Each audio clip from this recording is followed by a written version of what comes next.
Hello friends, आज की class में हम पढ़ेंगे सेकेंडरी लेवल पे कौन कौन सी प्रॉब्लम्स टीचर फेस करता है। तो जैसे कि हमने पढ़ा कि फाउंडेशनल लेवल जिसमें 5 इयर्स का पीरियड होता है, जो कि हमने नेशनल एजुकेशन पॉलिसी में भी पढ़ा है कि जिसमें हम FLN स्कीम लेके चलते हैं कि बच्चे का न्यूमरेसी, उसका लैंग्वेज, है ना, ये सब हो। उसके बाद आता है सेकेंडरी लेवल। सेकेंडरी लेवल होता है 6 to 8 क्लास के बच्चे जो होते हैं उनके साथ टैकल करना, उनके रिलेटेड जो प्रॉब्लम्स हैं टीचर फेस करता है, तो उसके बारे में हम यहाँ पे डिस्कशन करने वाले हैं। अब देखो, ये जो लेवल होता है 6 to 8, इसमें बच्चे का जो इंटरेस्ट लेवल है टूवर्ड्स द स्पेशलाइजेशन, कि उसको किस फील्ड में जाना है, किस फील्ड को ज़्यादा पढ़ना है, कौन सा उसका एस्पेक्ट है जो कि बहुत इंटरेस्टिंग लग रहा है, ये बहुत इम्पॉर्टेंट होता है एक बच्चे के लिए, 6 क्लास के बच्चे के लिए। तो नेशनल एजुकेशन पॉलिसी कहती है, जो 2020 में आई है, वो कहती है कि बच्चे को वोकेशनल ट्रेनिंग मिलनी चाहिए उसके रिलेटेड, उसे एक्सपीरियंशियल लर्निंग मिलनी चाहिए, उससे डिस्कशन के थ्रू उसके साइकोलॉजिकल जो प्रॉब्लम्स हैं, उसका जो एस्पेक्ट है जिसमें वो इंटरेस्ट ले रहा है, इसको गाइड करना कि बच्चे को कौन सा फील्ड चूज़ करना चाहिए, नहीं करना चाहिए, ये गाइडेंस होती है। और ये गाइडेंस देना एक टीचर का काम होता है। बट ऑफ कोर्स ये जो है प्रॉब्लम है, क्योंकि टीचर तो हम ऐसे बनते नहीं हैं, हम तो वैसे पेपरों में हमारी डिग्री हुई होती है, हमने खुद से कुछ एफर्ट्स तो उसमें लगाए नहीं होते हैं ना। जैसे हमने BA कर ली वैसे हम B.Ed कर लेते हैं, तो कुछ डिफरेंट, कुछ एक्स्ट्रा होता नहीं है। तो कहीं ना कहीं बच्चे को गाइडेंस करने में टीचर को दिक्कत आती है, एक्सपर्टीज़ नहीं होती है। ये वही टीचर प्रोवाइड कर सकता है जिसने बहुत वर्क किया होता है बच्चों के साथ, बच्चों की प्रॉब्लम के साथ डील किया होता है, खुद के साथ एक्सपीरियंस किया होता है, और बहुत सारे लोगों से बातचीत करके ये पता लगता है कि हम बच्चे की ज़रूरत क्या है, ठीक है, उसकी नीड क्या है। तो उसकी एबिलिटी को जानना और उसको वैसा डायरेक्ट करना, ये टीचर का काम होता है। वर्ब हम देख पाते हैं कि जो प्रोग्राम्स होते हैं टीचर एजुकेशन के, वो बहुत सारे चैलेंजेस बहुत सारे इश्यूज फेस करते हैं, जिसकी वजह से हम देखते हैं कि वो गाइड नहीं कर पाते, इससे वो बच्चे जैसा चल रहा है वो वैसे ही चलने शुरू हो जाते हैं। तो बहुत सारी प्रॉब्लम्स हैं कि selection of teacher not fair. Selection ऐसे ही हो जाता है, B.Ed की आपने, डिग्री हाथ में है, तो चलो रिज्यूम भरो और आप स्कूल में लग जाते हो। आपका जो क्वालिटी है, आपके अंदर क्या स्किल्स हैं, आप क्या सच में बच्चों से टैकल डाउन कर सकते हो, आप बच्चों की प्रॉब्लम को अटेंटिवली सुन सकते हो, उसके प्रीवियस नॉलेज को एक्सेस कर पाते हो, या आप इस तरह से जो क्वालिटी, जिनके पास क्वालिटी टीचर्स हैं वो तो मिल ही नहीं पाते, ठीक है। दोज टीचर आर अपॉइंटेड जिसके पास कुछ भी एटीट्यूड नहीं है टूवर्ड्स लर्निंग। अब ऐसे टीचर्स भी आ जाते हैं जो नेग्लेक्टेड होते हैं, क्या करना है, क्यों करना है, ऐसे ही जो पढ़ाया, जो सिलेबस दिया है उसको पढ़ा के निपटारा करके निकल जाते हैं और पैसे लेके आ जाते हैं, जो भी उनको बेसिक मिलता है। तो उसमें बच्चों के साथ सच में उनका सद्भाव नहीं होता है, वो सिर्फ प्रोफेशनल होते हैं। Backdoor entries spoil the quality of teacher education. कुछ भी, मतलब कि इस तरह की जो टिचर एजुकेशन जो आपको क्वालिटी दे रहा है कि तुम्हें ऐसे पढ़ाना है, तुम्हें ऐसे पढ़ाना है, उसको इतना फोकस किया ही नहीं जाता। Problems of supervision at this level. अब जब टीचर क्लास 6 क्लास को पढ़ा रहा है, ठीक है, कोई सुपरवाइज करने नहीं आता है, चेक नहीं कर रहा है कि टीचर कैसे पढ़ा रहा है, कितने एफर्ट्स से पढ़ा रहा है और क्या पढ़ा रहा है, मोटिवेशन कहाँ है इसकी, कैसे इनकरेज कर रहा है बच्चे को। तो प्रॉब्लम है, सुपरवाइज़र नहीं होता है क्लास के अंदर। जो एजुकेशन प्रोग्राम्स होते हैं ना, बहुत कम होते हैं। 6 लेवल पे बच्चों को कैसे पढ़ाना है, कौन फोकस कर रहा है। ज़्यादातर 12th के आसपास होता है, एक लेक्चर हो गया, वो भी बहुत कम। तो इस लेवल पे जो जो प्रोग्राम्स होने चाहिए वो बहुत कम होते हैं। क्वालिटी टीचर्स बनने में बहुत बहुत समय लगता है भाई। प्रॉब्लम ऑफ सुपरविज़न ही नहीं होता। There is deficiency in content. जो भी आप कंटेंट पढ़ा रहे हो वो बिल्कुल रिलायबल ही नहीं है बच्चे के नीड के हिसाब से। उसकी टीचिंग सब्जेक्ट में जो कंटेंट है, मेथड्स आप कैसे लगा रहे हो, इनोवेशन का इस्तेमाल आपको करने नहीं आ रहा है, जैसे कि आप क्लास में डिस्कशन करवा सकते हो, आप बच्चों से क्वेश्चनिंग प्रॉब्लम क्वेश्चंस करवा सकते हो, बच्चे से बहुत तरीके से आप इनोवेटिव तरीके से आप बच्चों को इंस्टिगेट कर सकते हो टूवर्ड्स द लर्निंग, बट आपको वो चीज़ें पता ही नहीं है तो आप कैसे करोगे। इम्पॉर्टेंट कंटेंट आपको कैसे मैनेज करना है, आपने कोई टॉपिक लिया, आपको किस तरह से मैनेज करना, लेसन प्लानिंग, वो एस्पेक्ट सीखा ही नहीं, आपने टेपा मार के लिख के आ गए, आपने ख़त्म कर दी पीपल टीचिंग। बट आपको एक सेट पैटर्न पता होना चाहिए कि कितना मैंने इसको इम्प्लीमेंट कर पाया। तो डेफिशिएंसी तो होती है, the lack of facilities, professional development. देखो फैसिलिटीज़ क्या, 2 महीने में टीचर कोई बन जाता है क्या? यहाँ पे पीपल टीचिंग जो टीचिंग प्रैक्टिस होती है वो 2 महीने के लिए इनिशिएट की जाती है, बट यहाँ पे तो 10 दिन भी नहीं हो रही अच्छे से, और 10 दिन भी हो रही है तो उसको उस समय तो एडजस्ट करने में ही इतना टाइम निकल जाता है। और तुम्हें क्या लगता है कि जो तुम एक टॉपिक बना के लेके जा रहे हो लेसन प्लान, वो उसी दिन पढ़ा देते हो? नहीं, वो लेसन हफ्तों में कंप्लीट होता है। ठीक है, तो प्रोफेशनल डेवलपमेंट होना बहुत ज़रूरी है। There are many challenges in education children. बहुत सारे बच्चे जो होते हैं वो डिसेबल होते हैं, ठीक है, वो अच्छे से कैटर डाउन नहीं कर पाते हैं औरों के साथ। कुछ बच्चे शाय होते हैं, साइलेंट लर्नर्स होते हैं, स्लो लर्नर्स होते हैं जो थोड़ी देर से सीखते हैं। कुछ बच्चों में कुछ डिफेक्ट्स होते हैं जैसे कि लो आईक्यू, ठीक है। तो ये डिसेबिलिटीज़ कहीं ना कहीं टीचर को पता करने में बहुत दिक्कत आती है।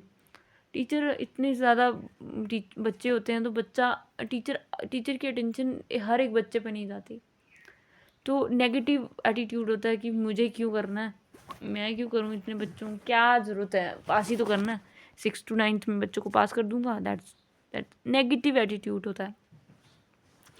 गवर्नमेंट स्कूल में आप देखोगे कि टीचरों को पूरी पेमेंट मिलती है, बट बच्चे का हेल्थ चेकअप, उसका एब्सेंट क्यों हो रहा है, वो क्यों नहीं हो रहा, स्कूल में क्यों नहीं आ रहा है, बट ये वो ध्यान नहीं देते कि क्लास के अंदर वो किस तरह से बच्चों को मोटिवेट कर रहे हैं। क्या वो सच में वैसे चार्ट्स का इस्तेमाल कर रहे हैं, कुछ इनोवेशन कर रहे हैं, कुछ उसमें अपनी कुछ एक्टिविटी में इन्वॉल्व कर रहे हैं, टीचिंग लर्निंग जो है वो सच में हो रही है, या फिर सिर्फ उनकी कपड़े हाइजीनिक होने चाहिए, खाना मिल रहा है, मिड डे मील सब कुछ मिल रहा है, बट उनकी जो पढ़ाई है, एक्चुअल जो लर्निंग है वो हो रही है या नहीं हो रही है, ऐसी एक्टिविटीज़ का क्लास के अंदर हो रही है या नहीं हो रही है, कंस्ट्रक्टिविस्ट अप्रोच का इस्तेमाल हो रहा है, सुपरवाइज़र आ रहा है चेक कर रहे हैं, नहीं आ रहा है, उसमें गलतियों में वर्क हो रहा है नहीं हो रहा है, बच्चे का प्रीवियस नॉलेज चेक किया जा रहा है या नहीं किया जा रहा है, असेस किया जा रहा है या नहीं किया जा रहा है, करिकुलम ज़्यादा तो नहीं है, आउट ऑफ द कॉन्टेस्ट तो नहीं है, उसकी नीड्स के हिसाब से चेक, ये सब चीज़ें इम्पॉर्टेंट होती हैं। इस पर वर्क करना, इसके मटेरियल रिसोर्सेज का देखना, बच्चे को किस चीज़ में इंटरेस्ट है, इसके हिसाब से नहीं हो रही है, तो ये कहीं ना कहीं टीचर का नेगेटिव एटीट्यूड शो कर रहा है कि वो तो चाहता ही नहीं है, उसको बस पेमेंट मिल रही है, दैट्स गॉट इनफ, कोई ज़रूरत ही क्या है। नेगेटिव एटीट्यूड है। The proper attention towards the secondary level, proper attention towards the secondary level training programmes is not given. अब प्रॉपर अटेंशन नहीं दी जाती है 6th क्लास के बच्चे को कैसे पढ़ाना है, कौन से आइडियल्स, कौन से तरीके, कौन सा बिहेवियर बच्चे को ज़्यादा अच्छा लगेगा, किस तरह से हमें उनको सोशल साइंस के होलिस्टिक पर्सपेक्टिव लेके चलना है, ये हमें पता ही नहीं होता है। प्रोग्राम्स ऐसे नहीं होते तो फिर टीचर कैसे उसमें इनिशिएट करेगा, वो तो अपने ही लर्निंग से एक टीचर कर सकता है और कुछ नहीं कर सकता। The study at the level shows the teacher shows negative attitude. ये तो है ही कि टीचर को लगता है कि यार पैसे बहुत कम मिल रहे हैं, मुझे बस सिलेबस कंप्लीट करना है और क्या ही करना है, मुझे क्या ज़रूरत है बच्चे की अटेंटिवली एक एक बच्चे को चेक करने की, बच्चे में क्या खोट क्या है ये चेक करने की, है ना। एग्जिस्टिंग पैटर्न जैसा चल रहा है वो चलने दो, हमें क्या, हमने तो ऐसे चाहिए, हमें रिज़ल्ट आ रहा नहीं आ रहा है, बस बच्चे को रटा दो, रटने पे ज़्यादा फोकस किया जाता है, करिकुलम अपडेट नहीं होता। ये तो हर जगह प्रॉब्लम है कि बच्चे के हिसाब से करिकुलम बनाया जाना चाहिए, नेशनल करिकुलम फ्रेमवर्क जो कि हर 5 सालों में चेंज होता है तो वो बताया जाता है, बट टीचर क्या उसको पढ़ते हैं, उसका जो वो जो निकला होता है पेजेस, क्या उसको रीड किया जाता है? नहीं किया जाता। तो इम्पॉर्टेंट है ये सब पे वर्क करना। लैंग्वेज और साइकोलॉजी लैब्स नहीं है स्कूल्स के अंदर। आप देखते हो कि सबसे ज़्यादा इम्पोर्टेंट क्या होता है किसी भी सब्जेक्ट को पढ़ने में? लैंग्वेज। बच्चे को अगर लैंग्वेज आती है ना अंग्रेजी वाली, तो वो इंग्लिश पढ़ सकता है, एसएसटी, साइंस, मैथ्स, हर प्रकार का सब्जेक्ट पढ़ सकता है। पर उसकी लैंग्वेज उसको नहीं आ रही है, उसके शब्द वोकैबलरी उसको नहीं आ रही है, तो फिर वो दूसरे सब्जेक्ट्स में भी उसको दिक्कत आती है। मैंने ये तक देखा है कि जब बच्चे उस सब्जेक्ट को समझते हैं, उसकी अंडरस्टैंडिंग समझते हैं, बट उनको लिखने नहीं आता, उनको रीड करने नहीं आता। उनके एक बार रीडिंग करवा लो तो उनको वर्ड्स को जोड़ना तक नहीं आता। तो जो लैंग्वेज लेबॉर्ट्री होती है, वो उसका काम ये होता है कि लैंग्वेज पे वर्क करना, उसकी बच्चे की बोलने की, लिखने की LSRW इंक्रीज़ हो। तो लैंग्वेज लैब्स ही नहीं है। इस समय बच्चा बहुत अच्छे से कोई भी लैंग्वेज को सीख लेता है ना, तो वो साइंस की बुक पढ़ सकता है, अंग्रेजी की, हिंदी की, हर प्रकार का लैंग्वेज जो भी मटेरियल है, रीडिंग बुक्स कर सकता है। साइकोलॉजिकल लैब्स होते हैं जिसमें बच्चे की साइकोलॉजी, उसकी बिहेवियर चेक किया जाता है। साइक्रेटिस्टिक को जो क्या बोलते हैं, साइकोलॉजिस्ट होते हैं जो, वो आपके क्वेश्चनिंग से आपके बिहेवियर को चेक करते हैं। तो वो ये होते ही नहीं है स्कूल में, तो इस पे कैसे? अब सजेशंस क्या हैं? सजेशन मतलब कि कैसे हम इन सब प्रॉब्लम्स को क्रिएट कर सकते हैं। इंफ्रास्ट्रक्चर, बच्चे को, टीचर को, selection process fair and unbiased होनी चाहिए। ये नहीं है कि कोई भी टीचर को ले लिया, है ना। सीटेट पास होना चाहिए उसका, बराबर उसको सब्जेक्ट नॉलेज होना चाहिए, उसको कितना पेडागोजी के बारे में पता चला है, उसके क्वेश्चंस इस तरह के इंटरव्यू में पूछे जाने चाहिए, उसका टीचिंग स्किल्स कैसा है, वो क्लासरूम के अंदर कैसा बिहेव कर रहा है। तो उसका चेक अच्छे से एक मूल्यांकन होना चाहिए टीचर का जब उसको सेलेक्ट कर रहे हैं क्लास के अंदर। देखो कोई भी लल्लू पंजू टीचर बन जाएगा तो वो कहीं ना कहीं बच्चे को बर्बाद ही करेगा। तो इम्पॉर्टेंट होता है उसको थोड़ा पहले उसकी जो बीएड है, जो भी उसने कोर्स में इनिशिएट किया गया, वो उसको आता है या नहीं। थियरी पार्ट ही इम्पोर्टेंट नहीं होता, बल्कि प्रैक्टिकल एस्पेक्ट्स में कितनी स्किल्स उसको आती हैं। ठीक है। Teacher education should be revamp with the passage of time. Future teacher education production can be handle new challenges and respective profession. तो टीचर को ये चाहिए कि भाई चेंजेस करते रहे अपने स्किल्स के अंदर। ठीक है। न्यू चैलेंजेस जो आ रहे हैं उसको एक्सेप्ट करे और उस पर वर्क करे। देखें आजकल के पुराने ज़माने के जो टीचर्स हैं ना, वो आईसीटी का इस्तेमाल अच्छे से नहीं कर पाते, उसका यूज़ नहीं कर पाते। क्यों? क्योंकि उनकी ट्रेनिंग वैसी नहीं हुई है। Effort should be taken by administration to provide the teacher job security. अब देखो जॉब सिक्योरिटी नहीं होती है इसमें, आपको 5,000 मिलेगा जिस जॉब में, तो एक सिक्योर नहीं है अमाउंट। ठीक है। तो एफर्ट्स उसके हिसाब से लगाना शुरू कर देता है टीचर। अब पैसे ही उसको 5,000 मिल रहे हैं तो वो कितने एफर्ट्स मारेगा, उससे उसका एक महीने का भी भत्ता नहीं निकल रहा। तो कहीं ना कहीं एफर्ट में कमज़ोरी आ जाती है। वो भी फिर इग्नोरेंस होती है कि क्या करना है मुझे पढ़ा के, 5,000 ही तो मिलने वाले हैं। तो एक उद्देश्य के लिए नहीं पढ़ाता वो, बल्कि पैसे के लिए। क्योंकि टीचर वो बाय चॉइस नहीं बने होते ना वो टीचर्स, तो इसलिए। हाँ कुछ टीचर को मनी तुम दोगे तो वो डेफिनेटली चांस बन जाएगा उसका, बाय चांस ही टीचर बने हुए होते हैं, sorry, by chance he teacher बने हुए होते हैं। चॉइस तो कोई नहीं होता। चॉइस तो एक इंसान जो टीचर बाय चॉइस बनता है वही टीचर आप देख पाते हो सोसाइटी में एक अच्छा नाम रोशन करते हैं। वहीं से बहुत सारे बच्चे एक अच्छे मुकाम पे जाते हैं। तो टीचर का फेयर अनबाइज होना बहुत ज़रूरी। अनबाइज मतलब ये काला है तो शायद ये ऐसे ही होगा, ये गरीब है तो शायद इसकी मम्मी पापा तो देते ही होंगे, इसने तो खाया ही नहीं होगा कुछ। तो इस तरह के जो पर्सपेक्टिव आप लेके आते हो, बायसेस रहते हैं आपके दिमाग में, छोटे से छोटा लेकर, ये लड़की है तो ये नहीं कर पाएगी, छोड़ो इसको नहीं, लड़कियों को कहते हैं।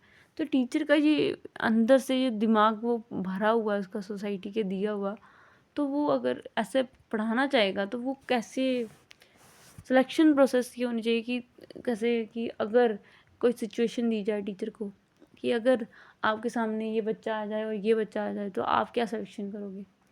तो फेयर और अनबायस्ड तरीके का बिहेवियर टीचर का असेस किया जाना चाहिए। टीचर टीचर किस तरह का न्यू चैलेंजेस को कैसे एक्सेप्ट करेगा उसके बारे में डिस्कशन होना चाहिए। एफर्ट्स कैसे मारेगा। एडमिनिस्ट्रेशन में जो जॉब सिक्योरिटी है, जॉब सेटिस्फेक्शन है बच्चे टीचर को मिले, उसे इतनी पेमेंट मिले ताकि उसे कोई डर ना लगे वहाँ से उड़ने का। Concern department should be standardise the demand and supply competent teachers. Concern department, जो भी कंसर्न डिपार्टमेंट आपके, ठीक है, वहाँ से प्रॉपरली आपको गाइडेंस मिलनी चाहिए, है ना। टीचर, कॉम्पिटेंट टीचर, जो भी आप देखते हो कि ये टीचर बहुत ही इंटेलिजेंट है, क्यों? क्योंकि उसने बहुत काम किया होता है अपने ऊपर, अपने सब्जेक्ट एरिया पर, अपने पेडागोजी स्किल्स के ऊपर, हर चीज़ के ऊपर जर्नलिंग उसके पास होती है, रिफ्लेक्ट करता है वो अपने एक्शंस पे। तो कहीं ना कहीं ये जो है कॉम्पिटेंट टीचर के साथ रहो आप, ठीक है। टीचर ट्रेनिंग इंस्टीट्यूशन जो होते हैं जो कि लगातार आपको मॉनिटर कर रहे होते हैं, जो कि जैसे कि NCTE, टीचर को क्या करना चाहिए, टीचर के क्या रूल्स हैं, रेगुलेशंस हैं। If not, strict action should be taken against them. तो अगर NCTE जो है उसके रूल्स एंड रेगुलेशंस चेंज नहीं हो रहे हैं तो उस पर वर्क होना चाहिए। Administration should be take necessary steps to provide all sort of facilities, ठीक है। हर प्रकार की फैसिलिटीज़ प्रोफेशनल डेवलपमेंट के लिए टीचर को मिलनी चाहिए। एजुकेशन पे इन्वेस्टमेंट होनी चाहिए, टीचर को बनाने में इन्वेस्टमेंट होनी चाहिए। टीचर की ट्रेनिंग इस तरह के हों ताकि वो रैशनली सोच पाए, क्रिटिकली सोच पाए और डिसीजंस ले पाए, ठीक है। बच्चे को क्या पढ़ाना है, क्या नहीं पढ़ाना है, उसे ये समझ पाए। जब वो क्रिटिकली थिंक करेगा कोई चीज़ के पहलू के नेगेटिव एस्पेक्ट और उसके पॉजिटिव एस्पेक्ट को पढ़ेगा, समझेगा, तो कहीं ना कहीं वो डिसीज़न लेने में कामयाब होगा। डिसीज़न कैसे कि क्लास में कैसे पढ़ाना है, किस तरह से मैनेज करना है, इतने बच्चों को मैंने कैसे शिक्षा दे रही हूँ, मेरा क्या मेजर पर्पस स्कूल क्या है इसको पढ़ाने का, ये हर चीज़ के बारे में टीचर को सोचना है, पढ़ना है, समझना है। Efforts should be taken to develop the healthy attitude among the teacher through the seminar, workshop and webinar। तो एफर्ट्स उस पर लगाए जाने चाहिए जिसमें बच्चे टीचर का जो है हेल्दी एटीट्यूड टूवर्ड्स टीचिंग बने। और कैसे हेल्दी बनेगा? सेमिनार्स होंगे जिसमें वर्कशॉप्स होंगे, टीचर खुद इन्वॉल्व हो रहा है जिसमें, वेबिनार्स होंगे, ठीक है। तो इम्पॉर्टेंट होता है कि हम कैसे एफर्ट्स किसको लगवा रहे हैं। Creativity innovation in education process is less visible। Creativity और इनोवेशन को ज़्यादा तवज्जो देनी चाहिए। अब आता है हायर लेवल पे, higher level 9th to 12th class. ये काफ़ी आपको पता ही होगा, ये higher education is known as backbone of any society in its social, political and economic perspective. अब 18 साल के बाद बच्चा कॉलेज में जा रहा है, वहाँ पे कोई फॉर्मल कंट्रोल नहीं होता आपके ऊपर, आपको जाना है जाइए, नहीं जाना नहीं चाहिए। तो कहीं ना कहीं ये जो फेज़ होता है ये काफ़ी